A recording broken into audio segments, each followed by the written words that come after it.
ornate altar that culminates in a sun-inspired sculpture perched at the top.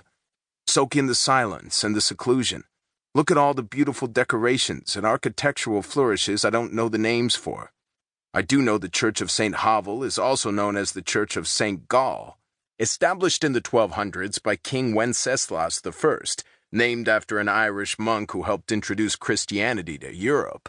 It was rebuilt in the Baroque style sometime in the 17th century. At least, that's what the internet tells me. The woman sitting up front slowly lifts herself to a standing position, makes the sign of the cross, and shuffles out of the pew. She walks slowly down the aisle, giving me a small smile as she passes, which I return. After the door falls shut behind her, the sound of it echoing through the space, I look around to verify that I'm alone. When I'm alone, I'm able to breathe deeper. My muscles unfurl and relax. It's when I'm alone and it's quiet I feel most like myself. For a very long time, I felt afraid of the silence, that it would force me to face the things all the noise was covering up. But I'm not afraid anymore. Instead, I've found it can be quite nice to be alone in a quiet place. My stomach rumbles. Hunger wins out over contemplation. I slide out of the pew and back into the cold, pull up my collar, and cut through the market at the end of the block, traversing narrow, cobbled streets, sidestepping people who are walking backwards to take photos on their phones, not paying attention to where they're going, dodging the occasional kamikaze biker.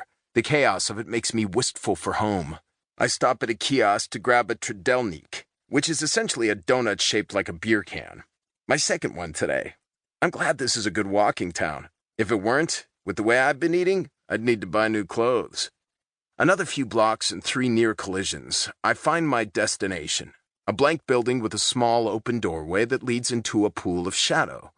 I step into the gloom, to an indoor shopping plaza. You'd never know it was here if you weren't looking for it.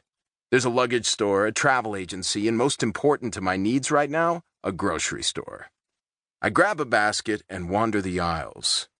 Grocery stores are my favorite thing about being here. In America, you get used to a certain layout. Fruit and vegetables on one end, dairy on the other, meat along the back wall, everything else in the middle. The layout is different here.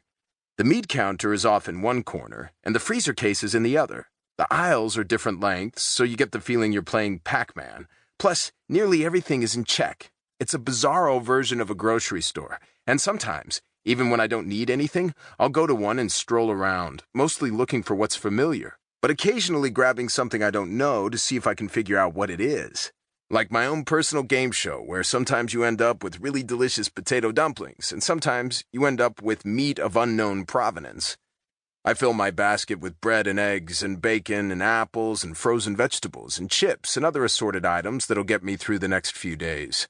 The girl at the checkout counter is a thin brunette with a pixie cut, her small boy body swimming in a yellow polo shirt. She smiles and scans the items, and I smile back. I'm sure she speaks English, because she's young. Most young people in Prague do. But I say ahoy anyway because it makes me feel like I'm assimilating. Jak si mas? She asks, how are you? Dobry, I tell her. Good. She smiles again, recognizing from my stuttered inflection that I am not a native. But at least I'm trying. I pay the bill and head back toward the apartment.